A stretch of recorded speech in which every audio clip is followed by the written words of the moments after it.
ایک آدمی برا عمل کر رہا ہے تو برائی سے نفرت کرو، برا عمل کرنے والے سے نفرت مت کرو۔ غزوہ خیبر ہے، غزوہ خیبر کے اندر آپ صلی اللہ علیہ وسلم اپنے صحابہ کے ساتھ ایک جگہ پہ پڑاؤ ڈالا ہوا ہے۔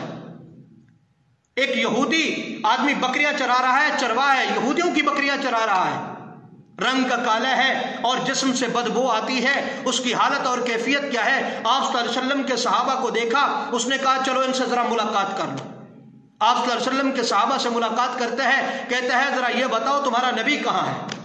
تو صحابہ کرام رضی اللہ تعالی عنہم اجمعین نے کیا فرمایا؟ وہ فلاں اس خیمے کے اندر آپ صلی اللہ علیہ وسلم موجود ہیں۔ پہلے تو وہ حیران ہو گیا، اپنے یہودیوں کو دیکھا، وہ کیا ہے اونچے اونچے محلات کے اندر رہتے تھے، آگے پیچھے ان کے گن مین دوڑتے تھے، تو اس نے سوچا مسلمانوں کا جو نبی ہے وہ بھی اونچے محل کے اندر کوٹھی کے اندر موجود ہوگا اور باہر آگے پیچھے اس کے گن مین کھڑے ہوں گے۔ خیر وہ چلا گیا۔ آپ صلی اللہ علیہ وسلم جس خیمے کے اندر موجود تھے اس خیمے کے اندر وہ پہنچا اور آپ صلی اللہ علیہ وسلم سے ملاقات ہوئی۔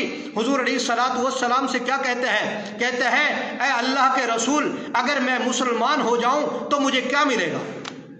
آپ صلی اللہ علیہ وسلم نے فرمایا اگر تو مسلمان ہو جائے تو ہم تجھے اپنے گلے لگا لیں گے اور تجھے اپنا بھائی بنا لیں گے۔ کہنے لگا یا رسول اللہ صلی اللہ علیہ وسلم، میں چرواہ ہوں، بکریاں چرانے والا ہوں، رنگ کا کالا ہوں، میرے جسم سے بدبو آتی ہے، کیسے مجھے آپ اپنے سینے سے لگا لیں گے؟ تو آپ صلی اللہ علیہ وسلم نے کیا فرمایا؟ کلمہ پڑھنے کے بعد پھر کیا ہوگا؟ ہم تجھے گلے لگائیں گے، اللہ تیری سیاہی کو سفیدی میں تبدیل کر دے گا اور تیری بدبو کو خوشبو میں تبدیل کر دے گا۔ اب آپ صلی اللہ علیہ وسلم کو اس نے کلمہ پڑھا، کلمہ پڑھنے کے بعد میرے لیے کیا حکم ہے، میں کیا کر سکتا ہوں؟ آپ نے فرمایا، آپ صلی اللہ علیہ وسلم نے نماز کا تو وقت نہیں ہے کہ میں تجھے کہوں نماز پڑھ، روزے کا زمانہ نہیں کہ میں تجھے کہوں روزہ رکھ، صاحب نصاب تو ہے نہیں کہ میں تجھے کہوں تو اپنے مال کی زکوٰۃ ادا کر، تو اپنے سرداروں کے مال کو لے کر چرا رہا ہے، لہذا تو خود نوکر ہے، خود صاحب نصاب نہیں، میں تجھے کیسے کہہ سکتا ہوں کہ اپنے مال کی زکوٰۃ ادا کر؟ اب ایک ہی عمل ہے جو تلوار کے سائے میں ہو رہا ہے، وہ ہے جہاد۔ یا رسول اللہ صلی اللہ علیہ وسلم، جہاد کرنے والے دو چیزیں اسے ملتی ہیں، دو میں سے ایک، یا وہ غازی ہوتا ہے یا وہ شہید ہوتا ہے۔ اگر میں شہید ہو جاؤں، قتل ہو جاؤں تو مجھے کیا ملے گا؟ آپ صلی اللہ علیہ وسلم نے فرمایا تیری سیاہی خوشبو کیا ہے سفیدی میں تبدیل ہو جائے گی اور تیری بدبو خوشبو میں تبدیل ہو جائے گی اور اس کے ساتھ جنت الفردوس میں تو داخل ہو جائے گا۔ اچھا یا رسول اللہ صلی اللہ علیہ وسلم، میں اب مقابلہ کرنا چاہتا ہوں۔ حضور نے فرمایا نہیں، یہ بکریاں معاہدے کے تحت تو چرا رہا ہے، پہلے یہ اپنے مالکوں کو بکریاں دے کے آ۔ بکریاں دینے کے لیے گیا، واپس آیا، مقابلہ ہوا، شہید ہو گیا۔ آپ صلی اللہ علیہ وسلم کیا دیکھتے ہیں؟ حضرات صحابہ کرام رضی اللہ عنہم اجمعین کا جمع غفیر ہے، حضور وہاں پہنچے، صحابہ کرام رضی اللہ عنہم اجمعین نے فرمایا یا رسول اللہ صلی اللہ علیہ وسلم، ہم اپنے تمام ساتھیوں کو جانتے ہیں لیکن ان ساتھیوں میں ایک ساتھی ایسا ہے جن کو ہم نے پہلے کبھی نہیں دیکھا، یہ بھی شہید ہوا پڑا ہے۔ آپ صلی اللہ علیہ وسلم نے فرمایا تم نہیں جانتے، اسے میں جانتا ہوں، یہ ساتھی ہمارا ہے اور میں اس کو دیکھ رہا ہوں، یہ جنت میں ہے اور فرشتے اس کو غسل دے رہے ہیں۔ تو میں نے کہا خاتمے کا کوئی پتہ نہیں، اعتبار خاتمے کا ہے کہ خاتمہ کس پہ ہوتا ہے، ایمان۔ اور اب دیکھیں کچھ عرصہ پہلے اگر موت آ جاتی تو پھر کیا ہے، یہ جہنم میں جاتا۔ ایمان لائے اور نماز کے بغیر، تلاوت کے بغیر، ذکر و اذکار کے بغیر اور زکوٰۃ ادا کرنے کے بغیر کوئی سجدہ نہیں کیا اور کوئی تلاوت نہیں کی، کیا ہے، ایمان لایا، کلمہ پڑھا، مقابلہ ہوا، شہید ہو گیا اور جنت میں چلا گیا، تو اعتبار خاتمے کا ہے۔ تو آپ صلی اللہ علیہ وسلم نے دوسری نصیحت کیا فرمائی؟ تو میں عرض کر رہا تھا، آپ صلی اللہ علیہ وسلم نے فرمایا گالی کسی کو نہ دینا، کسی کا عیب بیان مت کرنا۔ حضرت عبداللہ بن عمر رضی اللہ تعالیٰ عنہ کے بارے میں آتے ہیں، ان کے پاس ایک آدمی بیٹھا ہوا تھا، حجاج بن یوسف کی وہ غیبت کر رہا تھا، اور آپ کو پتہ ہے حجاج بن یوسف وہ ظالم ترین انسان تھا، اس کی تلوار سے کئی مسلمان شہید ہو گئے۔ تو کہنے لگا حجاج بن یوسف ایسے ہیں، تو حضرت عبداللہ بن عمر رضی اللہ تعالیٰ نے فرمایا ہاں اس سے تو مواخذہ ہوگا لیکن تو نے اس کی غیبت کی ہے، مواخذے سے تو بھی نہیں بچ سکے گا۔ اگر کوئی گالی دے، کوئی برا بھلا کہے تو اس پر صبر اختیار کرو۔ تو آپ صلی اللہ علیہ وسلم نے دوسری نصیحت کیا فرمائی؟ فرمایا اے جابر، کسی نیکی کو چھوٹی نیکی سمجھ کر چھوڑ نہ دینا۔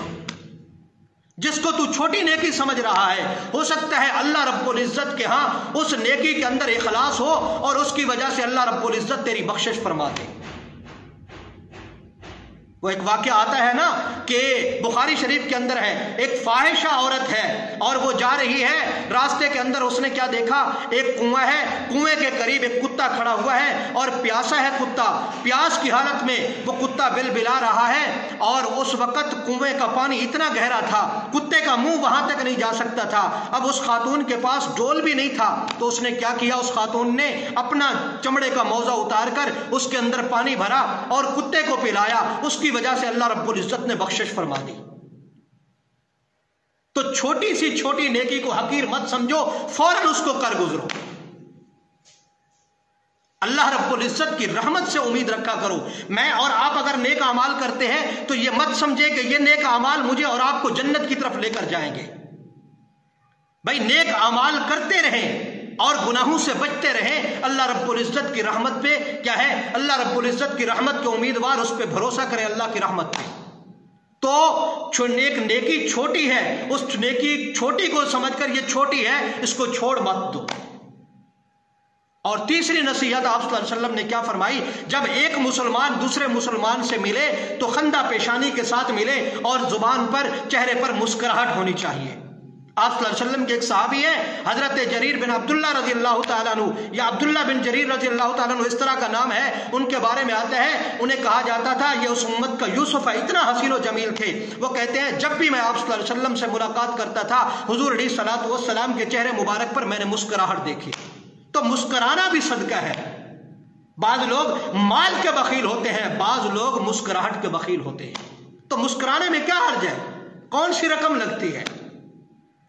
اور چوتھی نصیحت آپ صلی اللہ علیہ وسلم نے کیا فرمائی، اے جابر تیری شلوار، تو نے جو پیجامہ پہنا ہوا ہے وہ ٹخنوں سے اوپر ہونا چاہیے۔ ہم تو نماز کے اندر کہتے ہیں نا جی اپنی شلواریں ٹخنوں سے اوپر کر لو، 24 گھنٹے میری اور آپ کی شلواریں ٹخنوں سے اوپر ہونی چاہیے۔ یہ تکبر کی علامت ہے کہ شلوار ٹخنوں سے نیچے ہو۔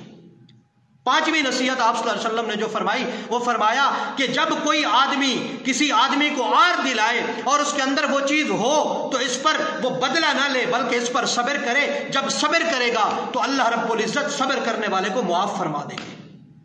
قرآن میں آتا ہے نا اللہ رب العزت کیا فرماتے ہیں، قرآن کے اندر فرمایا کہ صبر کرنے والے کو اللہ رب العزت معاف بھی فرماتے ہیں اور اللہ رب العزت اجر عظیم عطا فرماتے ہیں، اجر عظیم عطا فرماتے ہیں۔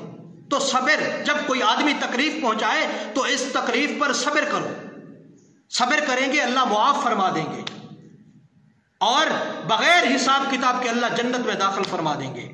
قرآن مجید فرقان حمید کے اندر کیا آتا ہے، ادفع باللتی ہی احسن فاذا الذی بینک وبینہ عداوۃ کانہ ولی حمیم وما یلقاها الا الذین صبروا وما یلقاها الا ذو حظ عظیم۔ جب کوئی آدمی کسی کو تکلیف پہنچائے اور جس کو تکلیف پہنچی وہ اس پر صبر کر جائے، فرمایا معاف بھی کر دے، تو پھر اس پر کیا ہوگا، ایک دن ایسا آئے گا کہ یہی گالی دینے والا، تکلیف پہنچانے والا وہ اس کو دوست بنائے گا، کہے گا دیکھو میں نے اس کو تکلیف پہنچائی اور اس نے تکلیف پر صبر کیا اور صبر کے ساتھ ساتھ اللہ رب العزت نے گناہ بھی معاف کر دیے، مجھے اس نے کچھ نہیں کہا، تو دوست بن جائے گا۔ اور فرمایا یہ نعمت اللہ ہر ایک کو نہیں دیتے، کسی کسی کو عطا فرماتے ہیں۔